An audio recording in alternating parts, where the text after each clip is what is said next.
I first discovered Peter Breinholt, where any talent scout would discover new talent. It's at a Battle of the Bands at junior high school. Is where I first discovered him. I remember seeing this young man, this young person on stage, playing his acoustic guitar, flipping his hair back and just over. Play a chord, flip the hair, play a chord, flip the hair. And I said, man, that is devastating. That is rock and roll. And I went right up to him and I said, Peter, my name is Cleve Williams. You're going to be a star.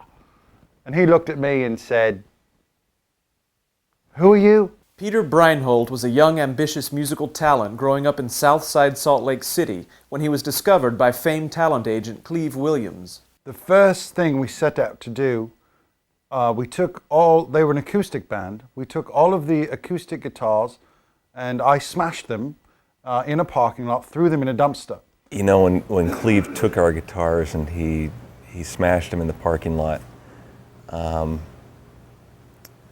it was hard. We were leaving what we were comfortable with and branching out into a whole new realm. Look at the man. He looks like a heavy metal rocker. And here he is, mamby-pambying around on an acoustic guitar. And I said, Peter, let's rock, man. In addition to reshaping young Peter's image, Williams brought in keyboardist David Tolk, drummer Rory Carrera, and lead guitarist Randy Savage. Together, they formed the nucleus that would become Big Parade. I said, Peter, play. Loud, hard rock. And he said, Cleve, if it will make me a star, I will do it. So he did it. The result was Mongolia.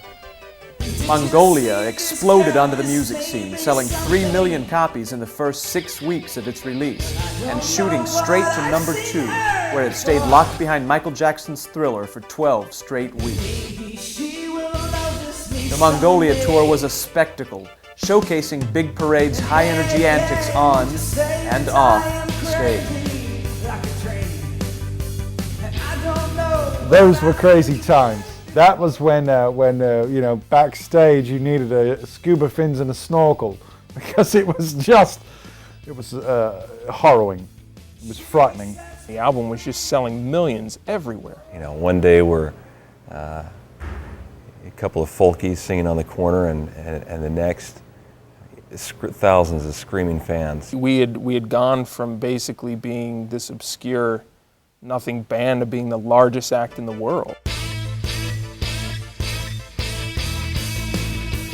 Along with the fame and the success, of course, came the pressure and the difficulties of stardom. While everything seemed to be marching along for Big Parade, the pressures of heavy metal fame were beginning to take their toll. There's a long way to fall when you're a star in the sky. And I've seen lots of people fall, none harder than Mike Ensign. The addictions and excesses that come with being one of the world's most successful bands finally began to catch up with Big Parade. When Behind the Music returns, Big Parade makes some big changes, including some changes at lead guitar.